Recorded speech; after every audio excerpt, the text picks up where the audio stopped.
Avec une possible comète visible à l'œil nu, une discrète pluie d'étoiles filantes et la splendeur de la Voie lactée, sans oublier les planètes, le mois d'octobre promet de belles observations. Ne bouge pas, je t'explique tout ça après le générique.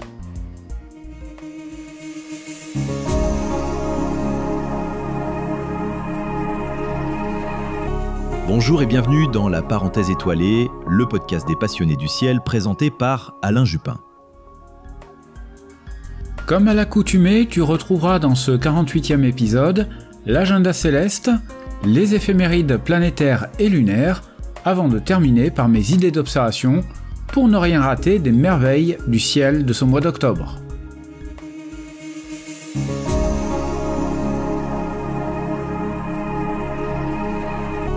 L'agenda du ciel, au jour le jour.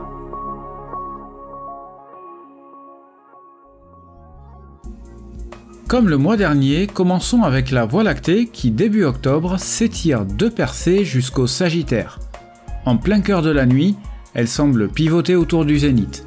Tu pourras donc en début de nuit observer les piliers galactiques, la partie la plus lumineuse de notre galaxie. En fin de nuit, c'est la Voie lactée d'hiver qui s'exhibe à tes yeux. Certes de manière plus timide, mais avec tout autant de beauté, surtout dans des jumelles, et plus spécialement les modèles de type yeux de hibou. Je te rappelle que l'automne est la meilleure saison pour profiter de la Voie lactée. Découverte le 3 janvier, la comète C2025 A6 Lemon pourrait être la bonne surprise de cet automne. Si les prévisions de magnitude se confirment, peut-être éventuellement il se pourrait qu'elle soit visible à l'œil nu pendant quelques jours aux alentours du 21 octobre. Elle sera alors au plus proche de la Terre, entre Arcturus et la queue de la Grande Ourse. Le 9 septembre, l'astronome ukrainien Vladimir Bezugli a repéré une comète en analysant les images de l'instrument SWAN de la sonde SOHO. La comète C2025 R de SWAN est assez atypique car découverte seulement la veille de son passage au plus proche du Soleil. Si les prévisions de sa luminosité sont fiables et qu'elle ne se désintègre pas d'ici là, elle pourrait être visible à l'œil nu également aux alentours du 19 octobre. Elle sera alors aussi au plus proche de la Terre et à la frontière entre les constellations du Sagittaire et de l'Aigle. Comme toujours en matière de comètes, il faut rester très prudent.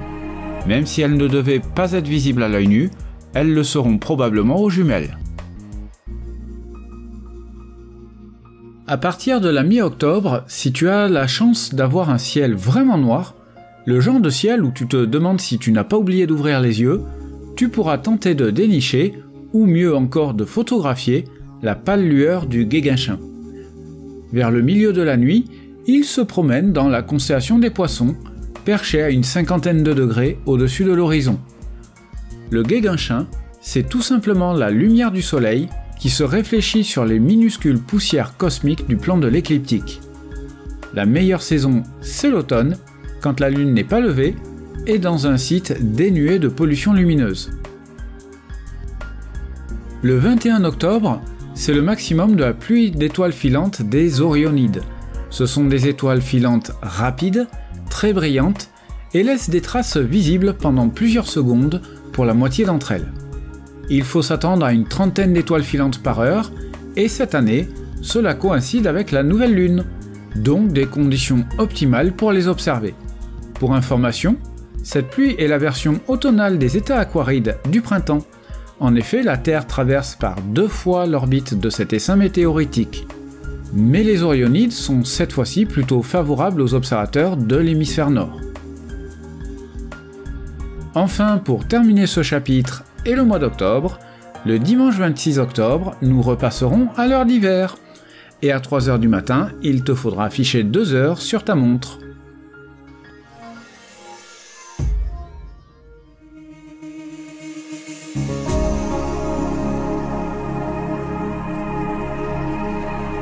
La visibilité des planètes. Commençons par Mercure qui ne sera pas visible ce mois-ci dans le ciel, même si elle sera à son élongation maximale du Soleil le 29 octobre. Elle restera plaquée sur l'horizon en raison de la position de l'écliptique. Sous les tropiques, il en est tout autrement, puisque c'est la meilleure période de visibilité en soirée de l'année 2025. Vénus, elle, continue de briller intensément dans le ciel doré du matin, tout en continuant à se rapprocher du Soleil. Elle glissera de la constellation du Lion à celle de la Vierge. Sa taille apparente diminue, tout comme son éclat, mais reste encore bien visible. Sous les tropiques, les conditions d'observation sont excellentes sous le tropique du Cancer, mais un peu moins bonnes qu'en Europe pour ce qui concerne celui du Capricorne. Mars, de son côté, est définitivement inobservable ou presque, et il faudra attendre l'été prochain pour de nouveau la repérer dans le ciel du matin. En effet, l'écliptique la plaque sur l'horizon, et son faible éclat nous empêche de la repérer, y compris aux jumelles. Même constat sous les tropiques, même si à la mi-octobre, elle se couchera en fin de crépuscule astronomique.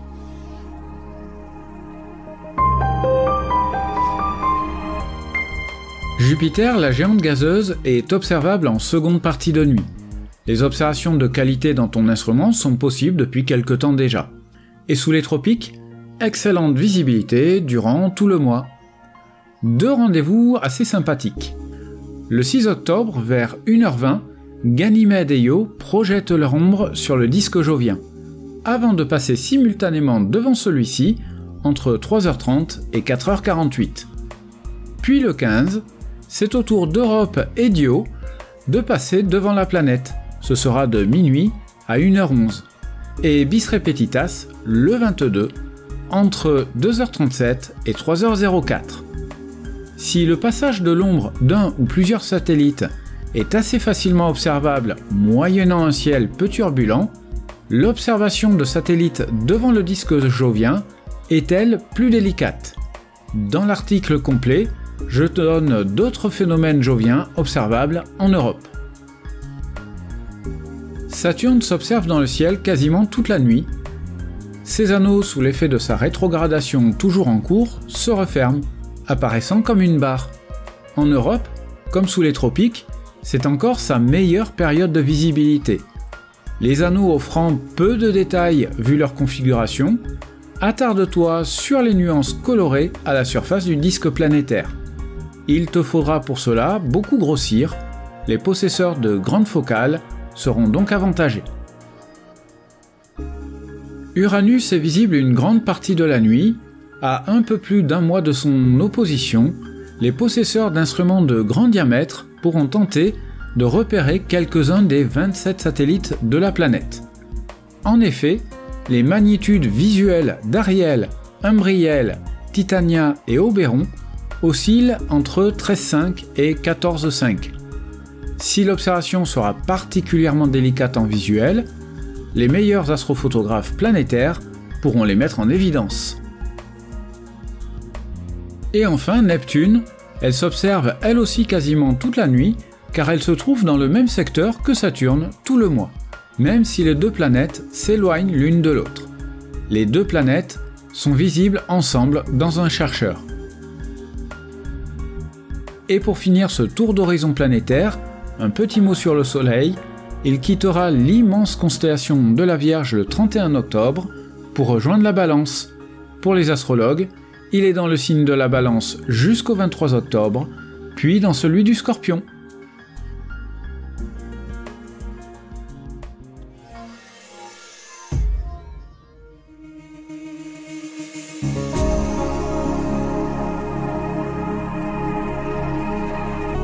Les éphémérides lunaires. Ce mois d'octobre débutera avec une lune gibbeuse. Le mardi 7, place à la pleine lune dans la constellation des Poissons. C'est la pleine lune des chasseurs, ou parfois sanguine, à ne pas confondre avec la lune de sang des éclipses lunaires. Cette expression populaire vient de la période de chasse qui, en fonction des pays, démarre au début de l'automne. Ce sera aussi la première superlune de l'année. Je te renvoie vers l'épisode dédié que j'ai publié l'an dernier et dont le lien est en description pour en savoir plus sur la superlune. Le dernier quartier aura lieu le lundi 13 dans la constellation des Gémeaux. La lune décroît et cela va marquer le début de la période idéale pour observer le ciel profond notamment en début de nuit. La nouvelle lune aura lieu le mardi 21 octobre dans la constellation de la Vierge. Une période parfaite pour une nuit d'observation sans lumière gênante, hormis celle de l'activité humaine. Et nous terminons le mois avec le premier quartier, le mercredi 29, dans la constellation du Sagittaire.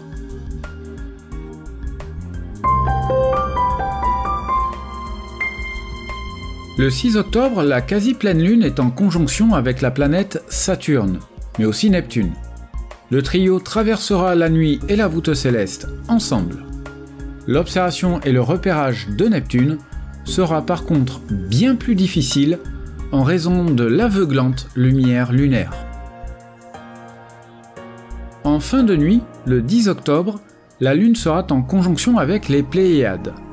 Aux jumelles, alors que le ciel devient de plus en plus clair, tu pourras observer la Lune occulter quelques-unes des étoiles de ce superbe amas. Du fait de l'éclat lunaire, seules les étoiles les plus brillantes de l'amas apparaîtront. Le 13 et le 14 octobre, la Lune sera en conjonction avec la planète Jupiter. Le dernier quartier se lève en présence de l'intense éclat de Jupiter et le duo surplombe l'horizon d'une 50aine de degrés. Le 19 octobre, environ 1 heure avant le lever du jour, le mince croissant lunaire se lèvera à droite de Vénus, mais pas d'occultation ce mois-ci.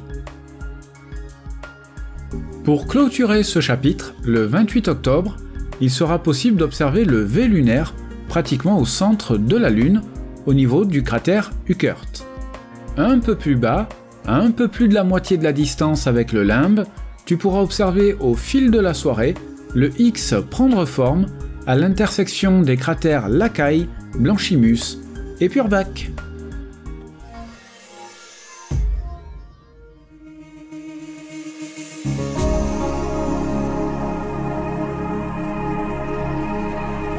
Mes idées d'observation. La partie bien visible du zodiaque s'étend du Sagittaire qui plonge rapidement dans les dernières lueurs du crépuscule et jusqu'à la Vierge qui refait surface en fin de nuit, avec les premières lueurs du jour. En milieu de nuit et en milieu de mois, la constellation d'Andromède est toujours au zénith, entourée du Lézard, de Cassiopée, de Persée, du Triangle, des Poissons et enfin de Pégase. Dans la famille des amas ouverts, je te propose un amas méconnu, M26, dans l'écu de Sobieski. Avec ses étoiles un peu dispersées, il n'a pas la densité spectaculaire de son voisin, le fameux amas du Canard sauvage, mais il se défend bien. Dans des jumelles, il reste discret et timide, mais avec un télescope de 150 mm ou plus, tu commenceras à distinguer une vingtaine d'étoiles. Et si tu pousses le diamètre, tu verras que cet amas possède une petite zone vide en son centre, ce qui lui donne un aspect un peu étrange, comme s'il avait perdu quelques étoiles en cours de route. Dans la constellation de Cassiopée, facile à repérer grâce à son grand W dans le ciel, M52 est un bel amas ouvert situé à environ 5000 années-lumière de nous. Compact et riche, il rassemble plusieurs centaines d'étoiles, dont certaines assez brillantes, qui ressortent bien même dans de petits instruments. Aux jumelles, tu verras surtout une petite tache granuleuse, mais un instrument de 100 mm ou plus révèle un joli champ étoilé et dense.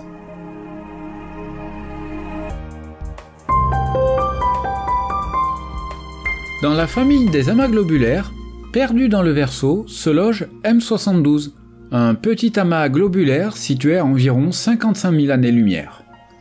Avec sa magnitude 9, autant te dire qu'il ne va pas te décoller la rétine.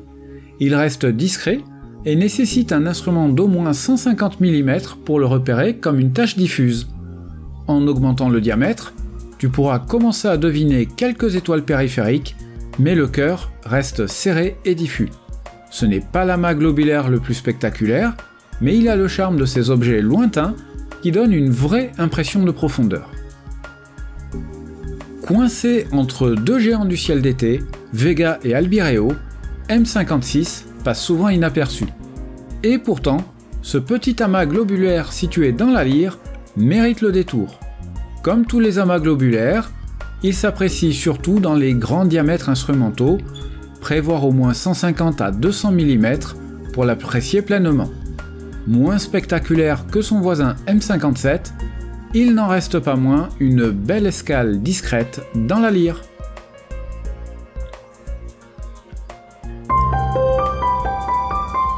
Dans le registre des nébuleuses planétaires, je te propose M76, surnommée la Petite Altère.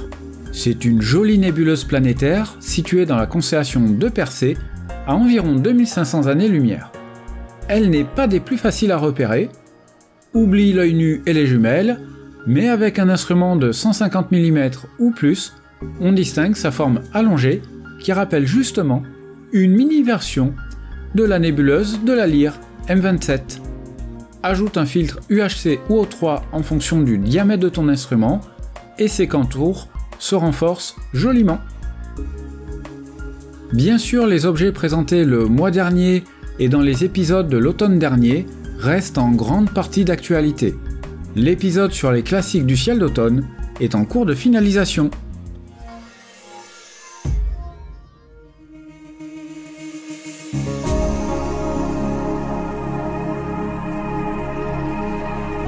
C'était La Parenthèse étoilée, le podcast des passionnés du ciel.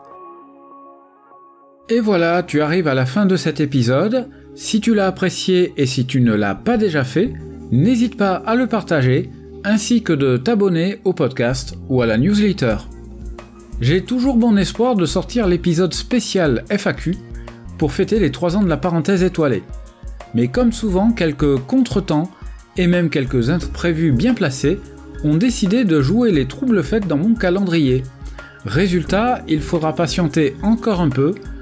Tu auras sans doute remarqué aussi que l'épisode sur le ciel d'automne a connu le même sort. Disons que je vise une sortie courant octobre, mais attention, je parle bien de viser. Il n'y a pas encore de calendrier gravé dans le marbre. Pour conclure, comme d'habitude, reste curieux, reste émerveillé, et n'oublie pas de lever les yeux et d'admirer les étoiles, même pour quelques minutes, même à l'œil nu. Merci, au revoir, et à bientôt.